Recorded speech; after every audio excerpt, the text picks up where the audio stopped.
बस्तर के नगरनार इस्पात संयंत्र के लिए जो निजीकरण की प्रक्रिया प्रारंभ हुई है, उसके विरोध में आज हमारी पार्टी ने बस्तर बंद का आह्वान किया और बस्तर बंद को जो जन समर्थन मिला है, ऐतिहासिक जन समर्थन, उसके लिए मैं समस्त बस्तरिया वासियों का बहुत बहुत आभारी हूँ। मुख्यमंत्री रहते हुए मैंने कड़ा परिश्रम करके एनएमडीसी को तैयार किया कि वो एक स्टील प्लांट बस्तर में लगाएं और मेरी पहल पर वहाँ नगरनार इस्पात प्लांट की स्वीकृति हुई, उसकी नींव रखी गई और बस्तरवासियों के उज्जवल भविष्य के लिए नगरनार अब बनकर तैयार हो गया है। और उसकी स्थापना के बाद बस्तरवासियों में बड़ी उम्मीद जागी थी। और अब दिल्ली ने जो फैसला किया है, मोदी जी की सरकार ने जो फैसला किया है, रमन सिंह जी की सरकार ने जो फैसला किया है, उसके कारण बस्तरवासियों को छला जा रहा है, धोखा दिया जा रहा है, विश्वासघात किया जा रहा है। बस्तरवासियों ने अपनी जमीन, मेरे आह्वान पर मैं 3 बार वहां गया, स्वेच्छा से अपनी जमीन दी और उस जमीन पर ये अर्ध सरकारी या पब्लिक सेक्टर का संयंत्र बनकर तैयार हो गया। बस्तर की निजी संपदा को कोई प्राइवेट आदमी लूट कर ले जाएगा, इसके लिए बस्तरवासियों ने इस संयंत्र की स्थापना की स्वीकृति नहीं दी थी। 15 साल में मुख्यमंत्री डॉक्टर रमन सिंह जी से कहना चाहता हूं, आपने बस्तर में एक भी उद्योग लगाने की कोई पहल नहीं की।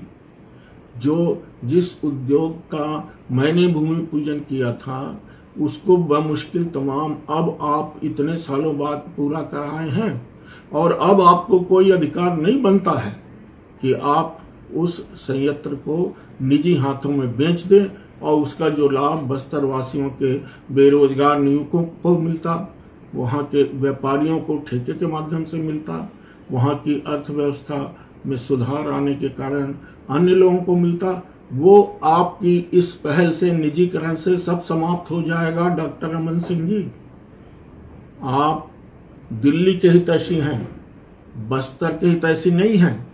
दिल्ली वालों के कहने पर ये निजीकरण कर रहे हैं, जिसका हम लोग पुरजोर विरोध कर रहे हैं। जमीन मेरे बस्तर की, लोग अयस्क मेरे बस्तर का, नौकरी मेरे बस्तर वासियों को ना देकर अब आप बाहर से लाएंगे, आउटसोर्सिंग करेंगे और दूसरों को नौकरी देंगे। मैं बार बार कहता हूं, हमारे छत्तीसगढ़ की जो संपदा है, जो खनिज है, जो नैसर्गिक संसाधन है, वो उसका उपयोग हमारे लोगों के लिए होना चाहिए। उसके माध्यम से हमारी छत्तीसगढ़ महतारी, हमारी धरती का शोषण नहीं होना चाहिए। और आपके रहते इन 15 सालों में सारे संसाधन, सारे खनिज बाहर के लोग लूट कर ले जा रहे हैं, आपको कोई चिंता नहीं है। एक बड़ी मांग इसी बारे में हमने कई बार कही है कि एनएमडीसी का सारा खनिज तो हम लोग निकाल रहे हैं, सारा खनिज तो हम बेच रहे हैं, उसका मुख्यालय हमारे यहाँ नहीं करके हैदराबाद में क्यों किया गया है? रमन सिंह जी, अब ये नहीं चलेगा। बस्तर अब और अन्याय और अत्याचार नहीं सहेगा। मैं केंद्र और राज्य की भाजपा सरकारों को चेतावनी दे रहा हूं कि अगर 15 अगस्त तक ये निजीकरण का फैसला वापस नहीं लिया जाता है, अगर ये जन विरोधी, बस्तर विरोधी फैसला वापस नहीं लिया जाता है और यदि हमें इस फैसले से आज़ादी नहीं मिलती है, तो हम 15 अगस्त के बाद बस्तर से लोह अयस्क बाहर नहीं जाने देंगे। मैं अपने बस्तर वासियों को आश्वस्त करना चाहता हूं कि जनता कांग्रेस छत्तीसगढ़ का एक एक कार्यकर्ता रेल पटरी पर लेट जाएगा बस्तर के लिए अपनी जान देने को तैयार रहेगा, सीने पर गोली खाने के लिए तैयार रहेंगे, पर हम नगरनार स्टील प्लांट को निजी हाथों में नहीं बिकने देंगे।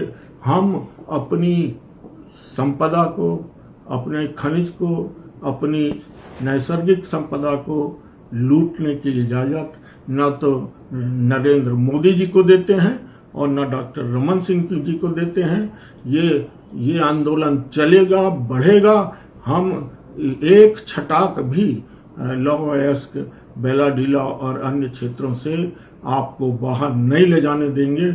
ये हमारा निश्चय है और इस निश्चय में सारे बस्तरवासी हमारे साथ खड़े मिलेंगे। जय छत्तीसगढ़, जय जय छत्तीसगढ़, जय बस्तर, जय जय बस्तर।